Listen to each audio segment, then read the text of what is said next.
Francine Gordon is a pioneer in the modern women's movement. Her achievement demonstrates a strong commitment to supporting women's success throughout her professional life. She was one of the first 2 women on the faculty at Stanford Graduate School of Business. Does she rock or what? Woohoo! Okay. All right. Yes. That is so amazing. She's held senior management roles at several high-tech firms and is addressing innovation, teamwork, leadership, and, no secret here, the advancement of women. Francine, welcome to Women Now. You are the Women Now Hallmark for the week. Thank you for coming. My pleasure. So let's start. What do you think is your biggest achievement? It depends on, everybody has their own idea of what it is. In some ways, it's been the fact that I've been the first woman in many different situations. I was the first woman in my department at graduate school. I was one of the first 2 women on the faculty at the Stanford Graduate School of Business. When I was there were only 5 women out of 600 students. The woman that I was with, we used to be the dynamic duo, right? The 2 of us were the first 2 women ever. Mm-hmm. And we put on a conference for male executives, which was probably one of the first conferences about women in management that was aimed at men, the male executives who had the power to change the situation, as opposed to having it be, women against men. If there was one thing that you wanted to change from this supernatural power that you would one day acquire, what would that change look like? Oh, I'd love to have women around the world have the power to make change. I truly, in my heart, believe that if women had, for example, more political power and impact in the Middle East, we'd have peace. Mm-hmm. Women just don't go to war as a first move, and it's something I would really like to see. I've worked with women in the Middle East and Africa.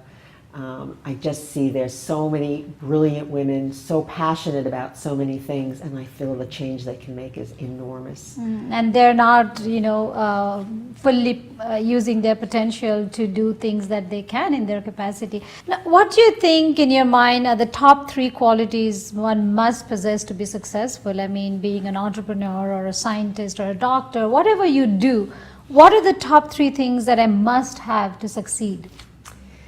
One is persistence, because most things take time, and I think all of us like instant results, and so part of it is really being clear that things don't happen at the speed we want them to. They happen at the speed that life allows it to happen, right, that it's supposed to. Second is resilience, which is that characteristic of when things don't work out, being able to kind of pick yourself up, learn from it, move forward, and not let it get you down. And then take your advice on how you focus and why it didn't work, and then take yourself up from there and make it work. Reframe failure as learning, because that's really what it is. It's a learning activity. It's a little painful, but it's learning. And the third thing is sense of humor. I love that.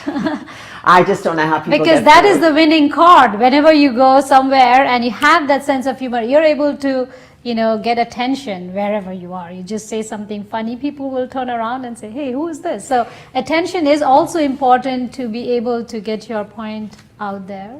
It also helps, quite frankly, if there's a tense situation or a conflict situation, sometimes you can just break the tension and turn things around with a sense of humor. So Now, you're a women advocate, and I want to ask you this, is we a lot of times trying to juggle between our personal life, kids, and work, and that has been a biggest barrier to a lot of women succeeding. They kind of drop the ball, and they think that maybe they're not doing the right thing by ignoring their family and working. How do you motivate such women to take little steps to make sure they don't really drop the ball altogether? What's important now, that you can't necessarily have everything now. It might be you can have both career and family. You may have to sequence it and put more emphasis on one or the other. A few companies have acknowledged that, like Deloitte, which has allowed some flexibility. So when you first have a child, you don't travel as much, etc. And men can take advantage of that too. But it's about not looking at the few examples where everything is working and saying, well, I'm not that, so I'm less and not feeling guilty about the fact that some things are not working perfect in the house because you're at work. I mean, just to take everything in the right stride and just be calm about the time your kids are smaller now, and then maybe they will in course of time learn how to take care of themselves instead of you always being there to take care of them. Yes. I think that kind of helped me a lot personally. Now, through your work, you have motivated and inspired so many women. How do you want to be remembered? What do you want to leave behind? What are you working for? What is it that you want to leave behind? Ultimately, I really would like to feel I've made a big impact in helping women and